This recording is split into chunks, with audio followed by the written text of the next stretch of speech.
Commissioner McGuinness, in 2 short years, the EU has had to face the COVID-19 pandemic, now the war in Ukraine, and a very uncertain economic outlook. What do you think should be the focus of a post-crisis EU? Well, we have to stay calm, first of all, because in a crisis, you have to have cool heads. And I think that's key for me. We have to address our vulnerabilities, and we're doing that. And in fact, I think COVID taught us lessons about how resilient we were in some areas, but not in others.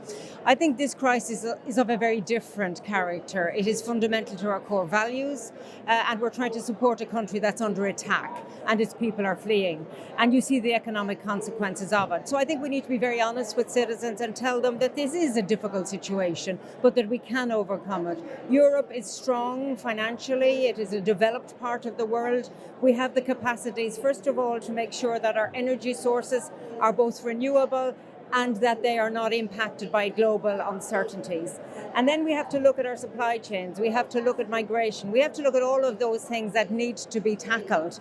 And I would be concerned that we might be overwhelmed by a crisis. But in my view, it is a time for us to be steady, to show leadership, to be clear about our objectives, and I think we are in terms of the European Commission working with Parliament and Council.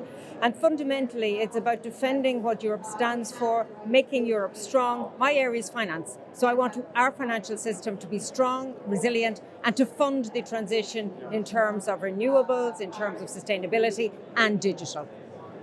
Very well. And hopefully, as the EU continues to strengthen itself, what challenges do you think we will face in the years to come? You know, one of the biggest challenges is already facing us, and that is to transition in an orderly fashion towards a more sustainable economy and society. And they are linked together. So for me, we need to manage this process really carefully. We need to understand, for example, the changes that digitalization brings, both to the wider society, but including the financial system. So we have to talk about digital resilience, and we're working on legislation. We have to talk about the role of crypto in all of these developments, and that, for example, our citizens need access to basic financial services, including cash.